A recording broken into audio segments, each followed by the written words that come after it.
কোন ভাষাতে বলবো? বাংলা না উড়িয়া? মিলিয়ে বলবো। বাংলা আমাদের পশ্চিমবঙ্গ আর উড়িষ্যা ভাই ভাই, হ্যাঁ না? জয় জগন্নাথ, জয় জগন্নাথ। ভারত মাতা কি জয়, শ্রীরাম। এটা আমার সৌভাগ্য,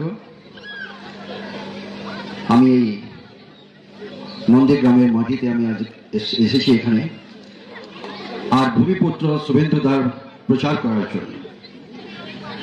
আপনাদের সবাই ভালোবাসা পেয়েছি। একটা অনুরোধ করব, ভূমিপুত্র যে শুভেন্দু অধিকারী 23 তারিখে কত নম্বর? 1 নম্বর বোতাম টিপে আপনাদের মতো সাব্যস্ত করবেন, ঠিক আছে? তারপর একটা ফোন করে, যারা আমাদের আত্মীয় স্বজনরা আছে ওনাকে ফোন করে বলবেন কোন ছাপে ভোট দিতে। পদ্ম ফুলের যে প্রার্থী থাকুক পদ্ম ফুলে ভোট দিতে বলবেন। সবাইকে অনুরোধ আমার যে 23 তারিখ যে ভোটটা হবে, এই লড়াই হচ্ছে আমাদের আবার একটা স্বাধীনতা সংগ্রাম। এটা আমাদের সবাই। তৃণমূল কংগ্রেসকে বিসর্জন দিতে হবে বঙ্গোপসাগরে। 4 তারিখ যখন রেজাল্ট আসবে সেদিনকে তৃণমূল কংগ্রেসকে কোথায় বিসর্জন দেবে? বঙ্গোপসাগরে, ঠিক আছে? গতবার এখান থেকে কে দাঁড়িয়েছিল? কি হলো রেজাল্টটা? আবার সেই রেজাল্ট ভবানীপুরে হবে।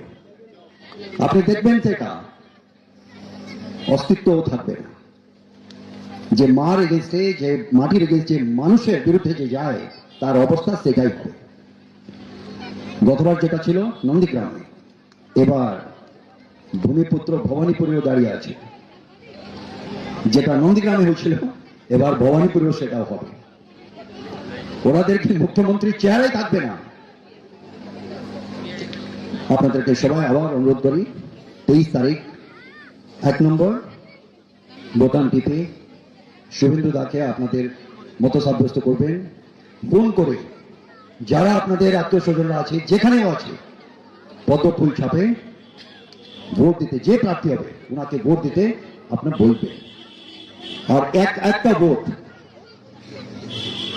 ভারতীয় জনতা পার্টি পদ্ম ফুলে যাবেই, এটা সুনিশ্চিত করবেন। অনেক অনেক ধন্যবাদ আপনাদের সবাইকে।